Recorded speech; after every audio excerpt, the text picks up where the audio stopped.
Hey guys, it is so warm out here. Can you tell by some of the sweat that's on my face right now? It's been a hot minute since I've done a Science with Stevie. See what I did there? I really don't need to tell you that it's hot outside. I mean, you can just step outside and feel it for yourself. And it's only mid-morning and it's already feeling boiling out here. And honestly, it feels hotter than what the thermometer is saying. But how is that possible? We're going to talk about it in this week's episode of Science with Stevie. It's something known as the heat index. You hear us talk about it on TV, but what does that mean? It has to deal with two things: temperature and relative humidity.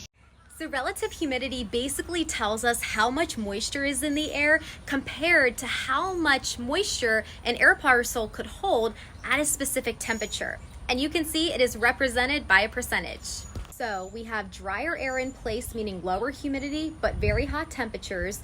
That actually allows the sweat that comes off our bodies to evaporate. It's a cooling process and it prevents us from getting overheated. But when we have high heat and high humidity, lots of moisture in the atmosphere, that makes it really challenging for the sweat to evaporate.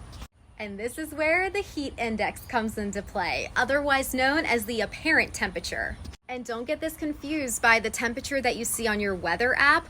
That temperature measures the warmth and also the coolness of the air. The heat index is basically how it feels on your skin. So if you ever want to determine the heat index, you can plug in the temperature and the relative humidity to this really scary equation.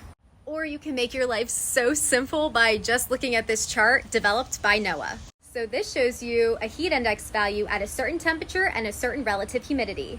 So just for fun, we have an air temperature of 96 and a relative humidity value of 55. That gives us a heat index value of 112 degrees. Knowing the heat index value is actually really important because if the value is really high, it can actually lead to heat-related illnesses. So just make sure you find ways to stay cool and stay safe.